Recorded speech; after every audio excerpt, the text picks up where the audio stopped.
الحمد لله نحمده ونستعينه ونستغفره ونؤمن به ونتوكل عليه ونعوذ بالله من شرور انفسنا ومن سيئات اعمالنا من يهده الله فلا مضل له ومن يضلل فلا هادي له ونشهد ان لا اله الا الله وحده لا شريك له ونشهد ان سيدنا ومولانا محمدا عبده ورسوله صلى الله تعالى عليه وعلى آله وأصحابه وأزواجه وذرياته وأهل بيته وسلم تسليما كثيرا كثيرا. أما بعد فأعوذ بالله من الشيطان الرجيم. بسم الله الرحمن الرحيم.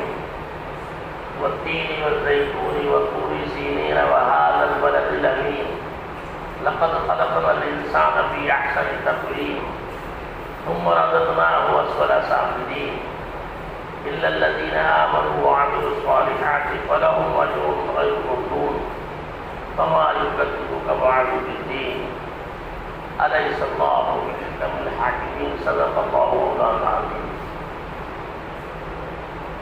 میرے محترم دوستوں اور بزرگوں، مشرق سے لے کے مغرب تک پھیلی ہوئی اس دنیا کے اندر زمین و آسمان کے بیچ میں اللہ رب العزت نے سب سے قیمتی مخلوق انسان کو بنایا ہے. یہ سب سے قیمتی مخلوق ہے اور ایسی قیمتی مخلوق ہے کہ جس چیز کو یہ ہاتھ لگا دے وہ بھی قیمتی بن جائے. زمین پہ لوہا پڑا ہوا ہے، اس کے اوپر تھوڑی سی محنت کر دے تو آسمانوں پہ اڑا دے. مٹی کے اوپر محنت کر دے تو مٹی کی قیمت ہزاروں گنا بڑھ جائے. لکڑی کے اوپر محنت کرے تو لکڑی کی قیمت بڑھ جائے. یعنی اتنا قیمتی بنایا ہے اللہ رب العزت نے اس انسان کو کہ خود تو اپنی ذات کے اعتبار سے قیمتی ہے، لیکن اگر کسی کے اوپر اس کی محنت لگ جائے تو وہ بھی قیمتی بن جائے. لقد خلقنا الانسان فی احسن تقویم ثم رددناه اسفل سافلین. وہ آگے کی بات ہے. تو اللہ رب العزت نے اس مخلوق کو سب سے زیادہ قیمتی بنایا ہے اور ایسا قیمتی کہ دوسرے کے اوپر ہاتھ لگا دے تو وہ بھی قیمتی بن جائے. سب سے اچھے انداز پر اللہ رب العزت نے اس مخلوق کو پیدا کیا ہے اور اس مخلوق کی تخلیق کے ساتھ ساتھ دوسری کائنات کے اندر جتنی مخلوق ہے اس کے استعمال کی وجہ سے وہ ساری مخلوق بھی قیمتی بن گئی. اس لیے کہ انسان اس کو استعمال کر رہا ہے. استعمال کی وجہ سے وہ چیزیں بھی قیمتی بن گئی ہے. اللہ نے اور چیزوں کو پیدا کیا ہے جس کو اللہ نے کہا کہ والتین والزیتون وطور سینین وہذا البلد الامین. 4 قسم کی قسمیں کھائی اللہ نے. والتین والزیتون وطور سینین وہذا البلد الامین. 4 قسم کی قسمیں کھائی ہیں اور اس کے بعد کہا ہے ان 4 قسموں کے بعد قسمیں کے کھانے کے بعد والتین والزیتون وطور سینین وہذا البلد الامین لقد خلقنا الانسان فی احسن تقویم. سب سے اچھے انداز پر ہم نے اس مخلوق کو پیدا کیا ہے اور اس کے اچھے ہونے کا اثر یہ ہے کہ اس کی اچھائی کی وجہ سے جس چیز کو یہ ہاتھ لگا دے وہ چیز بھی اچھی بن جائے. دنیا کے اندر اشرف المخلوقات بنایا ہے. اس مخلوق کو اشرف المخلوقات بنایا ہے. جتنی بھی مخلوق پھیلی ہوئی ہے پوری دنیا کے اندر، انسان ہو، جنات ہو، چرندے ہوں، پرندے ہوں، درندے ہوں، چوپائے ہوں، دوپائے ہوں، حشرات الارض ہوں، یہ جتنے بھی قسم کی مخلوق پوری دنیا کے اندر پھیلی ہوئی ہے اس ساری مخلوق میں سب سے زیادہ قیمتی اگر اللہ نے بنایا ہے تو اس کو بنایا خلق الانسان من طین، اور پھر مٹی سے بنایا گیا ہے اس کو. لقد خلقنا الانسان فی احسن تقویم بھی کہا جگہ جگہ پر. اس کے فضائل، اس کی افضلیت یہ سب بیان کی گئی ہے.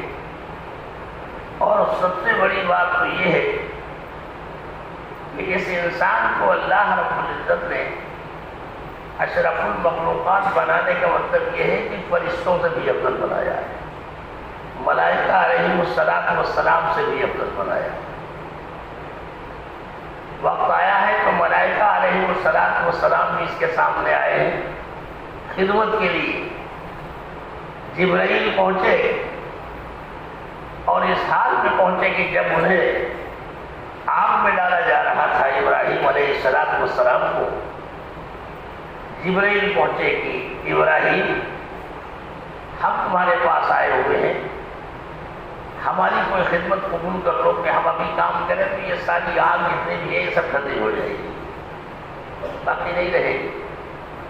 میکائیل، اسرائیل، اسرافیل سبھی پہنچے۔ حضرت جبریل علیہ الصلاۃ والسلام نے کہا انسان کی قیمت دوستو اس کے جسم کے اعتبار سے نہیں ہے، اس کی قیمت تو اس کے اندرون کے اعتبار سے ہے، جو اندر اس کے سرمایہ ہے۔ جس کو پوچھا حضور صلی اللہ علیہ وسلم سے یسألونک عن الروح قل الروح من امر ربی، اے محمد صلی اللہ علیہ وسلم آپ سے یہ روح کے بارے میں پوچھتے ہیں، آپ اسے کہہ دیجئے کہ اللہ کا حکم ہے، اور اللہ کا حکم اس کی برابری دنیا کی کوئی مخلوق نہیں کر سکتی۔ کہہ دیجئے قل الروح من امر ربی۔ اب یہاں حضرت جبریل علیہ السلام کو جواب دیا جا رہا ہے کہ جبرائیل جاؤ، ہمیں تمہاری کوئی ضرورت نہیں، ہمارے لیے ہمارا اللہ کافی ہے۔ یسألونک عن الروح قل الروح من امر ربی۔ جبرائیل سے بھی کہہ دیا، میکائیل، اسرائیل، اسرافیل آئے، ان سے بھی کہہ دیا۔ پھر جبرائیل نے جب اصرار کیا تو کہا کہ جبرائیل تمہیں معلوم ہے کہ ہم نے روز اول اس بات کا اعلان کر دیا تھا، اقرار کیا تھا کہ ہمیں اس کائنات کے اندر اگر ضرورت ہے تو صرف اللہ، کسی کی ہمیں ضرورت نہیں، ہمارے لیے ہمارا اللہ کافی ہے۔ تم اپنی خدمات لے جاؤ، تم بھی جاؤ، جبرائیل تم بھی جاؤ، اسرائیل تم بھی جاؤ، اسرافیل تم بھی جاؤ، ہم تو اپنے ساتھ اپنے اللہ کو رکھتے۔ کیسا یعنی وزندار الفاظ اور کیسی قوت والا لفظ، جاؤ ہم اپنے ساتھ اپنے اللہ کو رکھتے ہیں، ہمیں کسی کی ضرورت نہیں، ہمارے لیے اللہ کافی ہے، کسی کی ضرورت نہیں۔ خدا دارم، کیا بات کرتے ہو، میں اپنے ساتھ اپنے اللہ کو رکھتا ہوں، چیزم دارم، مجھے کوئی غم نہیں، کسی بھی قسم کا کوئی غم نہیں ہے میرے ساتھ میرا۔ حضرت حضور صلی اللہ علیہ وسلم نے پوچھا حضرت صدیق اکبر رضی اللہ تعالیٰ عنہ سے کہ ابو بکر یہ بتاؤ ان دو کے بارے میں تمہارا کیا خیال ہے ان کے ساتھ تیسرا اللہ ہو؟ ظاہر بات ہے کہ تیسرا اللہ ہے تو پھر اب کسی کی کیا ضرورت ہے؟ اتنا مطمئن روز اول اس ایمان پر اٹھایا حضور صلی اللہ علیہ وسلم نے۔ اگر یہ ایمان ہمارے اندر ہو تو ہمیں دنیا کے، خدا کی قسم ہمیں دنیا کے کسی فرد کی ضرورت نہیں، ہمارے لیے ہمارا اللہ کافی ہے۔ ہمارا تو حال یہ ہے کہ آج مسلمان کے گھر پیدا ہونے ہی کو کافی سمجھ بیٹھے کہ اب ہمیں کسی کی ضرورت نہیں ہے، جبکہ ایک بچہ ہوتا ہے چھوٹا سا، باپ کی انگلی پکڑ کر کے چلتا ہے، کتنا مطمئن ہوتا ہے، ہمارے ساتھ ہمارا باپ ہے، ہمیں کوئی ضرورت نہیں ہے، مطمئن ہو کر کے چل رہا ہے۔ جس طرح یہ بچہ اپنے باپ کی انگلی کو پکڑ کر کے جب چلتا ہے تو کتنا مطمئن ہوتا ہے، مومن تو وہ ہے کہ جب اس یقین کے ساتھ چلتا ہے کہ ہمارے ساتھ ہمارا اللہ ہے، خدا کی قسم ہمیں کسی کی ضرورت نہیں، جاؤ اپنا دھندا کرو جا کر کے، تم میں سے کسی کی ہمیں ضرورت نہیں۔ اس لیے یہ تو روح کا معاملہ ہے۔ انسان کے جسم کے بارے میں والتین والزیتون وطور سینین وہذا البلد الامین لقد خلقنا الانسان فی احسن تقویم ثم رددناہ اسفل سافلین. سب سے اچھے انداز پر پیدا کیا ہے. تخلیق اس کی دیکھیے کس انداز پر اللہ نے تخلیق فرمائی. منی کے نجس ناپاک قطرے سے اس کو وجود بخشا، پھر اس نجس اور ناپاک قطرے کے اوپر اپنے قدرت کا تصرف فرمایا. وہ ناپاق قطرہ جس کے اوپر اپنا تصرف فرمایا اللہ نے، وہ منی کا خون، منی کا قطرہ بنتے بنتے پھر وہ خون کا قطرہ بنا، پھر اس کے بعد گوشت کا لوتھڑا بنا، اور پھر اس گوشت کے لوتھڑے کے اندر باریک باریک رنگ و ریشے پیدا کیے اللہ نے اپنی قدرت سے. باہر سے کوئی سامان نہیں آیا، کسی انجینئر صاحب کو نہیں بلایا گیا، کہیں فیکٹری میں نہیں لے جایا گیا اس لوتھڑے کو. یہ لوتھڑا ماں کے پیٹ کے اندر وہاں بنا ہے جہاں تم دیکھ بھی نہیں سکتے. ہماری قدرت وہاں کام کر رہی ہے، تمہاری پہنچ بھی وہاں تک نہیں ہے. اب وہ لوتھڑا بنا، پھر اسی گوشت کے لوتھڑے کے اندر باریک باریک ریشے پیدا کیے، پھر انہیں باریک باریک ریشوں کو ایک دوسرے سے جوڑ کر کے اعضا بنائے گئے. اسی سے گوشت بنا، اسی سے ہڈیاں بنی، اسی سے ہڈیوں کے اندر کا گودا بنا، اسی سے جسم کے سر سے لے کر کے پیر تک کی جتنی ہڈیاں ہیں، پیروں کی ہو، ہاتھوں کی ہو، انگلیوں کی ہو، سر کی ہو، پسلیوں کی ہو، جتنی ہڈیاں ہیں جسم کے اندر، یہ ساری ہڈیاں انہی باریک باریک ریشوں کے ذریعے سے اللہ نے بنائی. کھوپڑی کی ہڈی گول چاہیے ہے تو گول بنائی، پسلیوں کی ہڈی اگر ترچھی چاہیے ہے تو اللہ نے اس کو ترچھا بنایا. پیروں کی ہڈیاں، انگلیوں کی ہڈیاں، باریک باریک چھوٹی چھوٹی ہڈیاں. آپ سوچو تو صحیح، یہ اتنا سا لوتھڑا تھا، اس لوتھڑے کے اندر یہ کیسے نقش و نگار بنائے ہوں گے اللہ نے. یہ پیروں کی ہڈی ہے، یہ کھوپڑی کی ہڈی ہے، اور یہ آنکھوں کی ہڈی، سب کو بنایا. سب بن رہا ہے. اور بننے کے بعد ان سب ہڈیوں کو بنانے کے بعد پھر اللہ نے ان سب ہڈیوں کو کام بھی دیا کہ خالی ہڈیاں بنا کے نہیں چھوڑ دیا کہ تم لم جپاہی اسی کے اندر گھومتے رہو، نہیں، کام دیا. چھوٹی چھوٹی ہڈیوں کو کام دیا کہ تمہیں چلنے کے وقت میں مڑنا بھی ہے اور آگے بڑھنا بھی ہے. ہاتھوں کی ہڈیوں کو تمہیں چھوڑنا اور پکڑنا ہے، پیروں کی ہڈیوں کو تمہیں چلنا ہے. یہ سارے کام دے دیے. کھوپڑی کی ہڈی کو دماغ کی حفاظت کرنا ہے. آنکھوں کی ہڈیوں سے پہلے اس آنکھ کے اندر جو دیدہ بن رہا ہے اس کے ذریعے سے روشنی کا پھینکنا ہے. ہر کام کو تقسیم کر دیا ماں کے پیٹ کے اندر. ایک دل ایسا عضو بنایا اللہ نے اسی جسم کے اندر کہ سارے اعضاء اور جوارے اپنا اپنا کام اپنے وقت پر کرتے ہیں، لیکن دل ایک ایسا عضو ہے کہ کام ہی کام کرتا ہے، کبھی یہ تھکنا نہیں آتا اور کبھی یہ تھکتا بھی نہیں.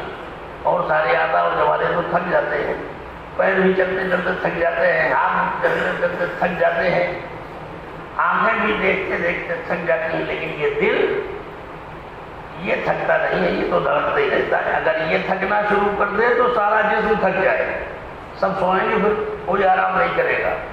تو یہ دل ایک ایسا عضو ہے کہ یہ مسلسل 90 سال کی عمر ہے تو 90 سال تک برابر یہ دھڑکتا رہتا ہے بغیر تھکے ہوئے، کام کر رہا ہے اپنا. تو یہ سارے اعضاء، میں کر رہا تھا کہ یہ سارے اعضاء اور جوارے اللہ رب العزت نے بنائے، ہر ایک کو کام تقسیم کر دیا. وہی ماں کے پیٹ کے اندر کام تقسیم کر دیا سارے اعضاء اور جوارے کو.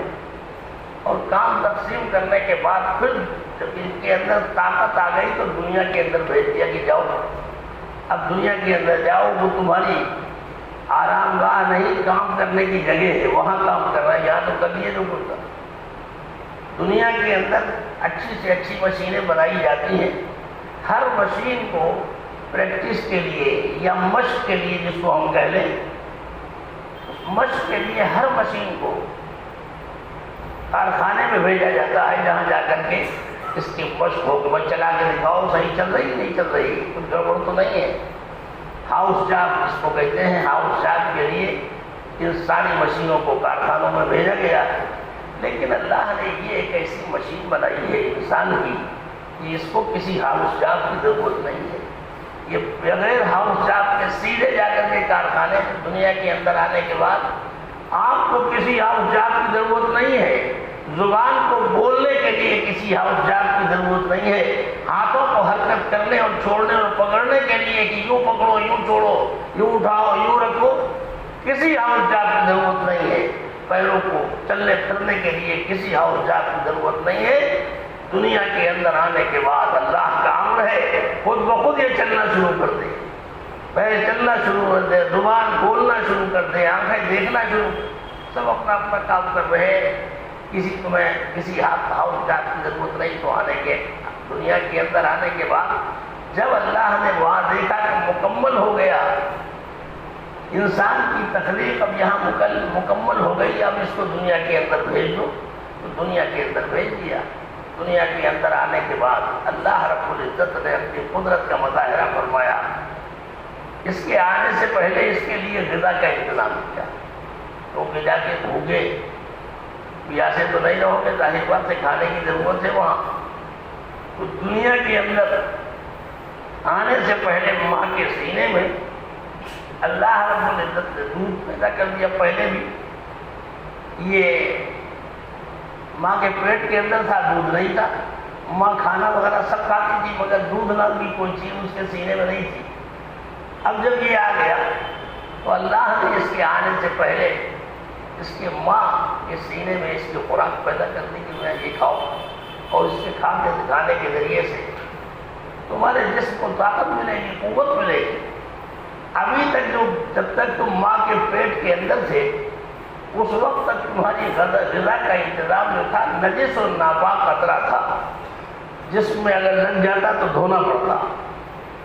یہ لہو جو ماں کے پیٹ کے اندر اس کی غذا کا ذریعہ تھا، اب دنیا کے بدلنے کے بعد پھر اللہ رب العزت نے ماں کے سینے میں دودھ پیدا کیا، اور دودھ پیدا کر کے اس دودھ کو اس بچے کی غذا بنائی، اور اس بچے سے پھر اس کی پرورش ہوئی۔ دودھ پیا خون بنا، اور آگے بڑھا تو غذا اس کی پرورش ہوئی، غذا کھا رہا ہے۔ جب دودھ چھوڑنے کا وقت آتا ہے تو بچے کو جب ماں دودھ چھڑاتی ہے تو بچہ رونا شروع کر دیتا ہے کہ ہماری خوراک کہاں لیے جا رہی ہے، حالانکہ اسے نہیں معلوم ہے کہ تمہاری غذا اب اس کے بجائے یہ جو کام دودھ سے ہو رہا تھا وہی کام اللہ پاک اب غذا کے ذریعے سے لے رہے ہیں، چنانچہ کھلایا جا رہا ہے۔ کھانے لگتا ہے کچھ دن کے بعد، کچھ دنوں تو روٹی کھوائی جاتی ہے، اور روٹی کھوانے جب روتا دھوتا ہے تو پھر مٹھائی کھوا دی جاتی ہے، بعد میں اس کو لگایا جاتا ہے۔ اب وہ غذا جو کھائی گئی جس کے ذریعے سے وہ کام لیا جانا ہے جو کام دودھ سے لیا جا رہا تھا، اب غذا ہی دی گئی۔ اب اس نے کھانا کھایا، اور کھانا کھانے کے بعد اس کا پیٹ بھرا، اس کی ضرورت پوری ہوئی۔ لیکن دوستوں یہ کھانا کھانے کے بعد یہ کھانا کھاتا ہے تو اس کی یہ غذا جو ہے جو اندر جاتی ہے پیٹ میں، ابھی تک تو دودھ جا رہا تھا، اب غذا جا رہی ہے۔ غذا جانے کے بعد اللہ کی بارگاہ میں سجدہ ریز ہو کر کے کہتی ہے کہ خدا یہ بتا دے کہ میں اس آدمی کی صحت کا ذریعہ بن جاؤں یا اس آدمی کی موت کا ذریعہ بن جاؤں۔ یہ اللہ کی اجازت کے ساتھ یہ لقمہ ابھی جب تک ہاتھ میں ہے نہ اس میں موت ہے نہ حیات ہے۔ یہ لقمہ جب منہ کے اندر چلا گیا چبایا جا رہا ہے، نہ اس میں موت ہے نہ حیات ہے۔ یہ لقمہ جب حلق سے نیچے اتر گیا اب سجدہ کر کے پوچھتا ہے کہ اللہ تو بتا دے صحت کا ذریعہ بن جاؤں کہ بیماری کا ذریعہ بن جاؤں۔ اب اللہ کا حکم جو ہوتا ہے ہم دیکھتے ہیں ہمارے یہاں کھانے میں دعوتیں وغیرہ ہوتی ہیں، گھر میں کھاتے ہیں دعوتیں چھوڑیے، کھانے کے بعد بات تو وہ ہے کہ جو خوب جم کر کے کھینچتے ہیں، تو پتہ نہیں اتنا بڑھیا کھانا کتنے دنوں کے بعد ملے گا، زیادہ موقع ہے خالی ہاتھ نہ جانے پائے گا، خوب کس کے کھینچتے ہیں اور ان کو کچھ ہوتا بھی نہیں، ٹھیک ہے صحت مند ہے کافی کے چلے گئے، جس نے دعوت کی تھی اس کا شکریہ ادا کرتے ہیں، بھائی بہت اچھا کھانا پکوایا، کیا بات تھی، کون تھا، بڑا لاجواب قسم کا تھا، پکانے والا بھی بہت اچھا اور پکوانے والا بھی بہت اچھا۔ پوچھ رہے ہیں ان سے، مطلب یہ ہے اتنے فضائل بیان کرتے ہیں کہ دوبارہ اگر کوئی ضرورت پڑے تو اس خدمت کے لیے ہم حاضر ہیں، ہمیں بھولیے گا نہیں، ہم یہاں آ کر کے پھر کھائیں گے۔ یہ سارے فضائل بیان کی تو بات وہ ہے کہ کھینچ کے کھانے کے بعد بھی ان کے اوپر کوئی اثر نہیں ہوتا، بلکہ ان کی صحت میں مزید اضافہ ہوتا ہے۔ اور بعض وہ ہوتے ہیں کہ بیچارے ابھی آدھا پیٹ بھی نہیں کھایا تھا کہ کام شروع ہو گیا ان کا، لوٹا لے کے استنجے وغیرہ کے لیے گئے یا ڈاکٹر کے پاس گئے، چلیے صاحب ڈرپ لگ رہا ہے، گلوکوز کر رہا ہے، پانی چڑھایا جا رہا ہے، سب کام ہو رہے ہیں۔ کھانا ایک ہی نسل کا ہے، ایک کو نفع پہنچا رہا ہے، ایک کو نقصان پہنچا رہا ہے۔ جس کے حق میں نفع ہے وہ اس کو نفع مل رہا ہے، جس کے حق میں نقصان ہے نقصان پہنچ رہا ہے۔ اللہ رب العزت پرورش کر رہے ہیں، جس کے لیے پرورش کا حکم ہے وہ پرورش، اور جس کے لیے پرورش کا حکم نہیں ہے وہ اسی وقت قبر کے اندر بیچارہ چلا جاتا ہے وہاں۔ اس صورت سے اس کی پرورش ہوتی ہے، خون بنتا ہے، اور خون جو پھیپھڑوں کے ذریعے سے بن کر کے ہوا کے ذریعے سے جگر اور گردے ان سب کا استعمال ہوتا ہے، معدے کا، جگر کا، گردوں کا، ان سب کا استعمال ہونے کے بعد جو خون تیار ہوا تو اس خون کی تقسیم تمہاری ان مشینوں کے ذریعے سے جو خون تیار ہوا ہے، وہ خون سر سے لے کے پیر تک تمہارے جتنے اعضاء اور جوارے ہیں ان سب کا حصہ ہے۔ اس خون کے اندر جو بنا تھا اتنا سب کا حصہ ہے خون کے اندر۔ اس میں پیروں کے انگوٹھے سے لے کر کے سر کے بالوں تک کا حصہ ہے، انگوٹھے کا بھی ہے، بالوں کا بھی ہے، زبان کا بھی ہے، آنکھوں کا بھی ہے، جتنے اعضاء اور جوارے سب کا حصہ ہے۔ ہر حصے کو خون کی اس مقدار کا پہنچانا اور جتنی مقدار بڑھانی اللہ کو مقصود ہے اس مقدار کا بڑھانا، اور جتنا خون جس حصے میں جانا ہے اس حصے کو اتنا خون پہنچانا، یہ سارا نظام جو سر سے لے کے پیر تک کے ہمارے جسم کے اندر چل رہا ہے، خدا کی قسم نہ تم چلا رہے ہو اور نہ ہم چلا رہے ہیں، نہ کوئی مشین نہ کوئی ڈاکٹر، یہ سب براہ راست خدا کی قسم اللہ چلاتا ہے۔ بڑی اللہ کے حق میں ہے، وہی ہے پالنے والا، وہی ہے خالق اور مالک تنہا۔ اس انسان کی یہ جو 1.5 بارش کا پیدا ہوا تھا نا، دنیا کے اندر آیا تھا، تو بڑھتے بڑھتے یہ 3.5 ہاتھ کا ہو گیا، جیسا کہ آپ لوگ کہتے ہیں کہ 3.5 ہاتھ تک بڑھ گیا، یہ 1.5 بارش کا پیدا ہوا، پہنچ گیا وہاں تک 3.5 ہاتھ تک سر سے پیر تک۔ لیکن یہ جو انسان کا جسم ہے، یہ جتنی باتیں میں نے عرض کی یہ ساری کی ساری اسی جسم سے متعلق ہے، اور اس جسم کی کوئی حیثیت بھی نہیں ہے۔ سارے فضائل جتنے بھی ہیں جسم کے نہیں ہیں، جسم تو یہ ہے بڑھتے بڑھتے 3.5 ہاتھ تک بڑھ جاتا ہے، اور جسم کی حیثیت جو ہے وہ نجاست کی اور ناپاکی کی ہے۔ حضور صلی اللہ علیہ وسلم نے حضرت ابوبکر صدیق رضی اللہ تعالیٰ عنہ کو فرمایا کہ ابوبکر نماز کے اندر آخر میں استغفار کر لیا کرو، چاہے کہ نماز پڑھیا پڑھو۔ ہم جانتے ہیں کہ پوری دنیا کے اندر ابوبکر سے اچھی نماز پڑھنے والا کوئی نہیں ہے، لیکن اتنی اچھی نماز پڑھنے کے باوجود نماز پڑھنے کا جو حق ہے ابوبکر تم بھی ادا نہیں کرتے، اس لیے آخر میں استغفار کر لیا کرو۔ اس لیے کہ چاہے جتنے اچھے انداز میں تم نماز پڑھو، تمہارے اندر نجاست ہے جسم کی، اس سے تمہارے جسم سے اللہ کا حکم لگ کر کے ادا ہوا ہے، اس لیے تمہارے جسم کی نجاست اللہ کے حکم کے اندر جو آ گئی اس کا اثر ہے، اس اثر کے آ جانے کی وجہ سے آخر میں دعا کرو، اللہم انی ظلمت نفسی ظلما کثیرا وانہ لا یغفر الذنوب الا انت فاغفر لی مغفرۃ من عندک وارحمنی انک انت الغفور الرحیم۔ اللہ سے معافی مانگو، اس لیکن نجاست آ گئی تمہاری۔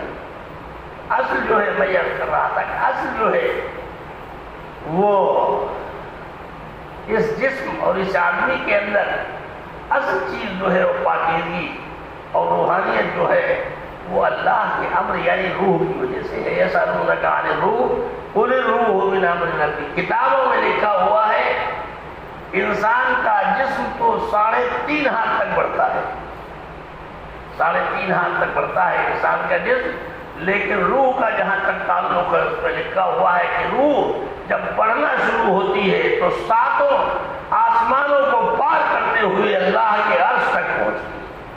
یہ روح ہے، یسألونک عن الروح قل الروح، اور آگے سارے مسائل، یہاں تک تو ذرا سا جھگڑا تھا تھوڑا سا جسم کا، آگے مسائل جو سب روح کے آ رہے ہیں۔ کیا کیا ہے تم نے اس دنیا کے اندر؟ ہم نے تمہیں دنیا کے اندر جس محنت کے لیے بھیجا تھا، جو عہد و پیمان روزانہ روز لے کر کے تم سے بھیجا تھا، بتاؤ اس عہد و پیمان کے بارے میں کیا کیا ہے؟ تم نے سجدے میں کیا کیا؟ تم نے رکوع میں کیا کیا؟ تم نے قومے میں کیا کیا؟ تم نے قعدے میں کیا کیا؟ کیا کیا ہے؟ پوری دنیا کے اندر تمہیں جس محنت کے لیے ہم نے بھیجا تھا، جا کر کے یہ محنت کرو، اور وہ محنت دعوت کی محنت ہے۔ چاروں طرف، مشرق میں، مغرب میں، شمال میں، جنوب میں، ہر جگہ جاؤ اعلان کرو جا کر کے، اے لوگوں اس پوری کائنات کا پالنے والا تنہا اللہ ہے، اور اس پوری کائنات کی موت و حیات سب اللہ کے ہاتھ۔ جا کے محنت کرو مشرق سے مغرب تک، اور محنت کے لیے یہ دعوت دی گئی، مشق کے لیے نماز دی گئی، 5 وقت کی نماز کی اللہ کے سامنے ہاتھ جوڑ کر کھڑے ہو کر کے مشق کرو، یہ اللہ ہے پالنے والے۔ یہ مشق کرائی گئی ہے جو روز ازل میں تم سے کہا گیا تھا، اللہ نے پوچھا تھا کہ الست بربکم، کیا میں تمہارا پروردگار نہیں ہوں؟ اور اس حال میں پوچھا تھا کہ تم اللہ کے سامنے تھے اور اللہ تمہارے سامنے تھا، کوئی بیچ میں نہیں تھا۔ ایسے حال میں اللہ نے پوچھا تھا تم سے الست بربکم، کیا میں تمہارا پروردگار نہیں ہوں؟ اور پوچھنے کے ساتھ ہی ساتھ جواب میں بھی یہی چاہا تھا کہ اس حال میں کھڑے ہو کر کے جواب دو کہ تمہارے اور ہمارے درمیان میں اللہ کے علاوہ کوئی نہ ہو، ہم ہیں اور ہمارا اللہ ہے، ہمیں کسی سے کوئی لینا دینا نہیں ہے۔ اللہ نے پوچھا ہے تو ہم اللہ کو جواب دے رہے ہیں کہ بے شک ہے اللہ، آپ کے علاوہ کوئی پالنے والا نہیں ہے۔ تو نماز کے عالم میں، کھڑے ہونے کی حالت میں مشق کے لیے کہ اللہ آپ ہیں پالنے والے، رکوع میں سبحان ربی العظیم، ہمارا پروردگار پالنے والا ہے، سبحان ربی الاعلیٰ، ہمارا پروردگار، سجدے میں، رکوع میں، قیام میں، قعدے میں، قومے میں، جلسے میں، ہر رکن کے اندر ہمیں اس کا اقرار کرنا ہے کہ اللہ پالنے والی ذات آپ کی ہے۔ تو نماز تو مشق کے لیے دی گئی، اور دعوت کی محنت کے لیے یہ اعلان کہ اللہ آپ ہی ہیں پالنے والے، لوگوں کو دعوت کی محنت دی گئی۔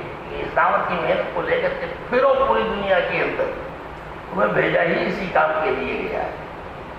چنانچہ پوری زندگی ہماری 60-70 سال کی دعوت کی محنت کے لیے اور اعمال کی مشق کے لیے، اعمال کی مشق ہو رہی ہے نماز کے ذریعے سے، اور دعوت کی محنت ہو رہی ہے دعوت کے ذریعے سے۔ اور اتنا یاد رکھیں کہ علم بے شک مبارک چیز، لیکن چاہے جتنا علم تمہیں حاصل ہو جائے، قبر کے اندر اس علم کی بنیاد پر تم جواب نہیں دے پاؤ۔ جواب علم کے اوپر نہیں، بلکہ جواب تو محنت کے اوپر بنیاد پر ہوگا۔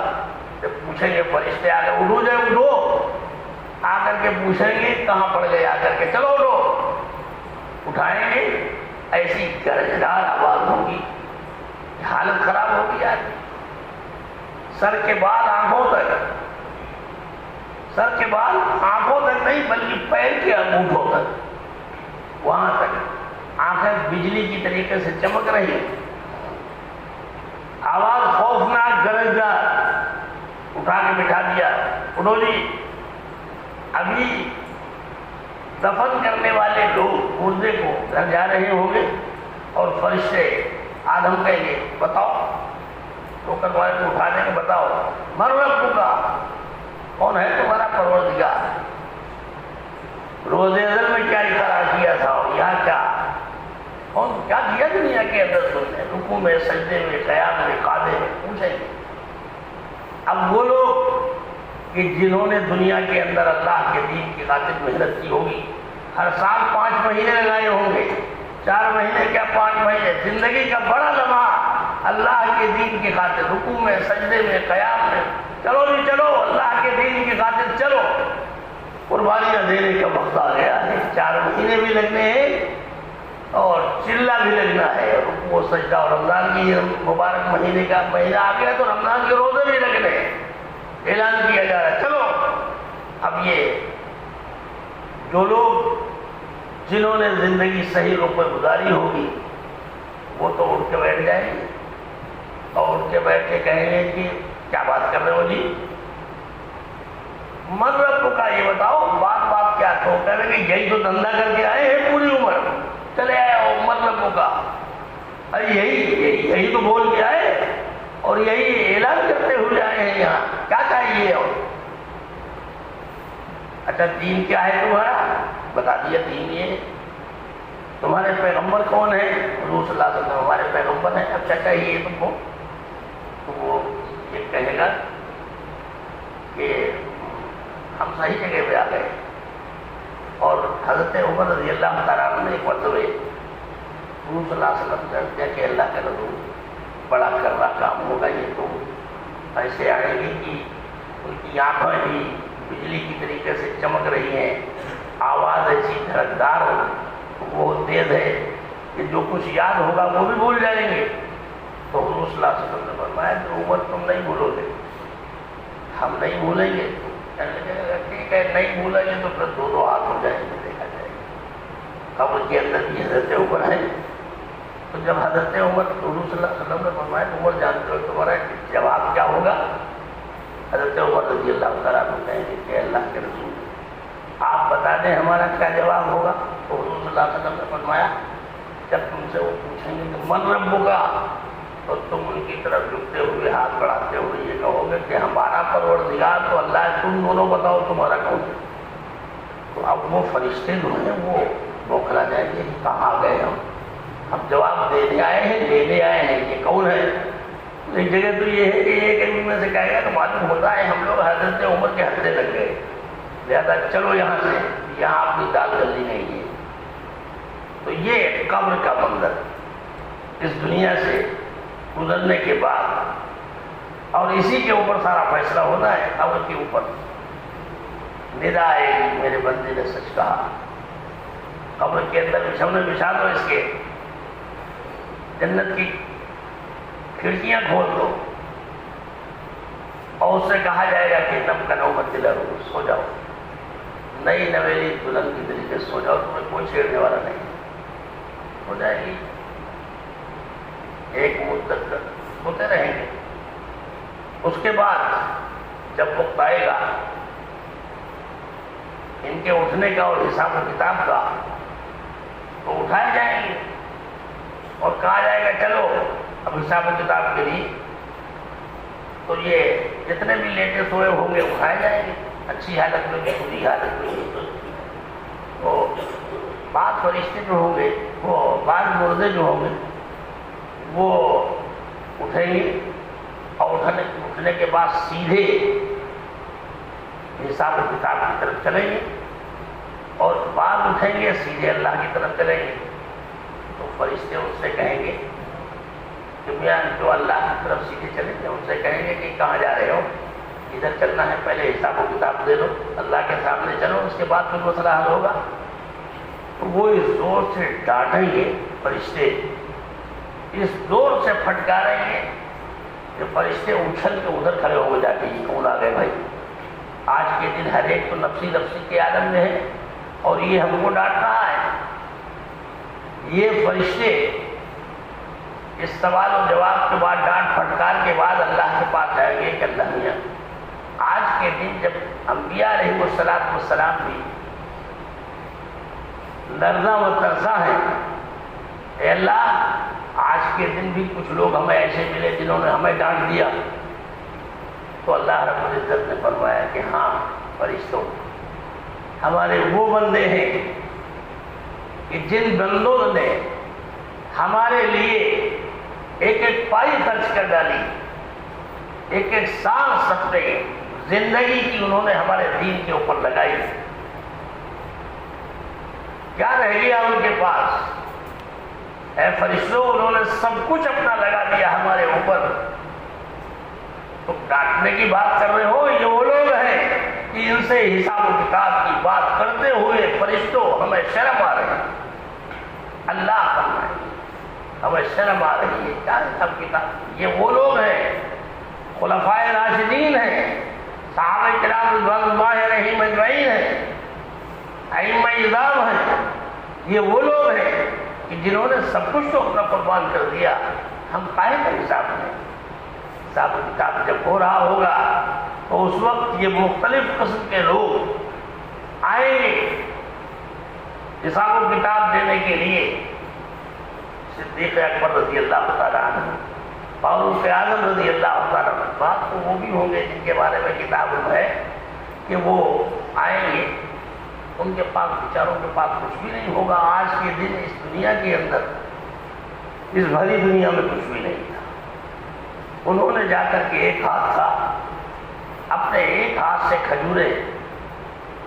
کھجوروں کا پانی، کھجوروں کے لیے پانی بیچا باغ میں، اور تھوڑی سی تھوڑی سی کھجوریں ہو گئی، وہ کھجور نے کہا کہ بھائی بس ہمارا کام ہو گیا ہے، ہم جا رہے کا نہیں، اور تھوڑا سا کما لو کا نہیں۔ رسول اللہ صلی اللہ علیہ وسلم کی خدمت میں حاضر ہوئے کہ اللہ کے رسول، ہمارے پاس کچھ بھی نہیں، ہمیں ہنسا جا رہا ہے کہ تمہاری ان کھجوروں کی کیا قیمت ہوگی، ہم اس حال میں کھینچ کر کے آئے ہیں۔ رسول اللہ صلی اللہ علیہ وسلم نے فرمایا لاؤ، ان کی کھجوروں کو لے کر کے تمام کھجوروں کے اوپر بکھرا دیا، اور فرمایا کہ تمہاری ان کھجوروں کی وجہ سے اللہ ان کھجوروں کے ڈھیر کو اپنے کرم سے قبول فرما دے، اور اس کو ہی نہیں تمہاری ساری کھجوروں کو قبول فرما دے۔ اسی موقع پہ تو حضرت عمر آئے تھے، دے کر کے تھوڑی سی، اللہ کے رسول یہ لے کر کے حاضر ہو گئے، کیا رہ گیا گھر والوں کے لیے، کیا چھوڑا؟ یہ نہیں کہا کہ کتنا لے آئے ہو، نہیں، چھوڑا کیا گھر والوں کے لیے؟ تو حضرت عمر رضی اللہ تعالیٰ عنہ کہتے ہیں اللہ کے رسول گھر کے اندر جو کچھ تھا جھاڑو لگا کر سب میں لے کے آ گیا ہوں، جتنا بھی کچھ تھا جھاڑو لگا کے گیا ہوں گھر والوں کے لیے۔ حضرت عمر رضی اللہ تعالیٰ گھر والوں کے لیے ضرورت بھر کی تھوڑی سی چھوڑ کے آ گیا ہوں، اور یہ سب لے کر کے آ گیا ہوں۔ حضور صلی اللہ علیہ وسلم نے عرض کیا حضرت ابوبکر صدیق رضی اللہ تعالیٰ کیا چھوڑ کے آئے ہو؟ حضرت عمر رضی اللہ تعالیٰ عنہ کا تو جواب ہو گیا، کیا چھوڑ کے آئے ہو گھر میں؟ اللہ کے رسول جھاڑو لگا کر کے جو کچھ تھا سارا کے سارا لے کے آ گیا ہوں، گھر والوں کے لیے اللہ اور اس کے رسول کے پاک نام کی برکتیں چھوڑ کر کے آئے۔ لباس ٹانکے لگے ہوئے، کانٹے لگے ہوئے، جس لباس میں ہو آج کے دن کانٹے لگے ہوئے ہیں تمہارے کپڑوں میں، آ گیا کہ اللہ کے رسول بلکہ کہ اللہ آج کے دن صرف ابو بکر ہی نہیں، آج کے دن آسمانوں پر سارے فرشتے جتنے بھی ہیں وہ آج کے دن حضرت ابو بکر کے لباس میں، یہ لباس اتنا پسند آیا ہے کہ ان کے لباس کے اوپر۔ تو یہ لوگ کہ جنہوں نے سب کچھ اپنا قربان کیا ہوا ہے، فرشتوں تم ان سے پوچھتے ہو، ان سے سوال و جواب کرنے آئے ہو، تو فرشتوں کو احساس ہوگا کہ ہم کہاں آ گئے۔ اللہ رب العزت کے یہ بندے جنہوں نے اپنا سب کچھ لٹایا ہے، اپنا سب کچھ قربان کر، غریب قسم کے بندے لٹے پھٹے آ رہے ہیں، آؤ اپنے غریب بندوں کو اللہ پاک ایسے غریب بندے پاک ان کو اتنا قریب کریں گے، اتنا قریب کریں گے، یہاں تک ہے کہ اللہ کے اور ان کے بیچ میں کوئی پردہ نہیں رہے گا۔ اللہ پاک فرمائیں گے کہ ان سے کہ ہمارے فرشتوں ہم نے تمہیں دنیا میں غریب بنایا. کہیں گے کہ ہاں اے اللہ آپ نے جو چاہا ہمیں بنایا, لیکن غربت ہمارا اتنا بڑا گناہ تھی کہ ہمارے دنیا کے دوست جو تھے وہ ہم سے بات کرنا بھی پسند نہیں کرتے, اس لیے کہ ہم غریب ہیں, ہمارے پاس کچھ ہے نہیں, ہمارے سلام پہ جواب دینا بھی پسند نہیں کرتے. اب اللہ فرمائیں گے کہ فرشتوں ہم نے تمہیں غریب اس لیے بنایا تھا, اس لیے نہیں بنایا تھا کہ تم ذلیل تھے ہماری نظر میں, بلکہ ہم نے تو تمہیں غریب اس لیے بنایا تھا کہ دنیا کی اس غربت کا آج ہم تمہیں صلہ دے دیں. فرشتوں اللہ پاک فرمائیں گے ان بندوں آج صلہ دے دیں, اور صلہ یہ ہے کہ آج کے دن یہ جتنے بھی مال والے ہیں یہ ابھی تو حساب و کتاب میں لگے گے. دنیا کے مختلف علاقوں میں اور مختلف مال کے شعبوں کے اندر یہ جو زندگی گزار کر کے آئے ہیں, عیش و آرام کر کے آئے ہیں, محلات میں رہ کر کے آئے ہیں, آج اب حساب و کتاب کا وقت ہے. آج ہم ان کا بھی بدلہ اور تمہارا بھی بدلہ چکائیں گے اس صورت سے کہ ابھی یہ تو حساب و کتاب میں پھنسے ہوئے ہیں اور ہم ان سے 500 برس پہلے ہم تمہیں جنت میں بھیجنے کا فیصلہ کر رہے ہیں, اور اس صورت سے کہ جنت میں بھیج رہے ہیں کہ جاؤ سارے گناہ ہم نے معاف کر دیے, اور اس کے علاوہ تم جنت میں اس حال میں جاؤ کہ جہنم کے اندر سے ہوتے ہوئے گزر جاؤ, جہنم کے اندر سے ہوتے ہوئے گزر جاؤ. دنیا کے اندر تمہارے حال کے اوپر ترس کھا کر کے اگر کسی نے ایک گلاس پانی پلایا ہو, ایک کھجور تمہیں کھلائی ہو, دنیا کے اندر تمہارے سر پر شفقت کا ہاتھ رکھ دیا ہو, رحم و کرم کا معاملہ کیا ہو, اے ہمارے بندو آج ہم اعلان کرتے ہیں کہ ایسے سارے لوگوں کو تم اپنے ساتھ لے کر کے جنت میں چلے جاؤ. یہ تو حساب و کتاب میں لگے کہ تمہارے ساتھ یہ معاملہ ہو رہا ہے. اس لیے دوستو بزرگوں اللہ رب العزت ہم سب کے مسئلے کو آسان فرما دے اور اپنی مرضیات کے مطابق ہمیں زندگی گزارنے کی توفیق عطا فرما دے, رکاوٹوں کو عافیت کے ساتھ پار فرما دے, اور پھر جب آگے چلیں تو پھر آگے چل کر کے جو اگلی منزلیں ہیں جنت کی اور جنت کی نعمتوں کی, جس کے بارے میں آدمی سوچ بھی نہیں سکتا ہے کہ اللہ رب العزت کا وہ فرمان لکم فیہا ما تشتہی انفسکم ولکم فیہا ما تدعون, اتنا دیں گے کہ تم تصور بھی نہیں کر سکتے ہو, سوچ بھی نہیں سکتے ہو, اتنا تمہیں دیا جائے گا. اللہ اپنے فضل و کرم سے ہم سب کو اپنے کرم سے قبول فرما لے, اور دین کی محنت کے لیے جس کے بدلے میں اللہ یہ نعمتیں ہم سب کو عطا فرمائیں گے, یہ نعمتیں اللہ ہم سب کو عطا فرما دیں. اس کے لیے تم طے کرو کہ یہاں بیٹھے ہوئے جتنے بھی لوگ ہیں انشاءاللہ ہم اللہ کے دین کی خاطر زندگی کا ایک ایک لمحہ اللہ کے دین کے لیے خرچ کر کے اپنی زندگی گزاریں گے, تاکہ ہم دنیا کی مصیبتوں سے نجات پا کر کے آخرت کی نعمتیں ہمارے حصے میں ساری کی ساری آئیں. سب لوگ تیار ہو انشاءاللہ؟ بتاؤ ذرا, کھڑے ہو کے بتاؤ. رمضان کا مہینہ ہے, مبارک مہینہ ہے, بے حد قبول فرمائے اللہ پاک, اپنی زندگی کو پاک و صاف بنانے کی توفیق عطا فرمائے, اور اپنے اعمال ہمارے سارے کے سارے اللہ کی مرضی کے مطابق. ابھی انشاءاللہ ترتیب جب بنے گی بیٹھ جائیں تو اس میں تشکیل میں ہمارے نام آ جائے. رمضان کا مبارک مہینہ ہے, اس مہینے کے اندر اللہ رب العزت ہمیں کمائی کی توفیق عطا فرمائے.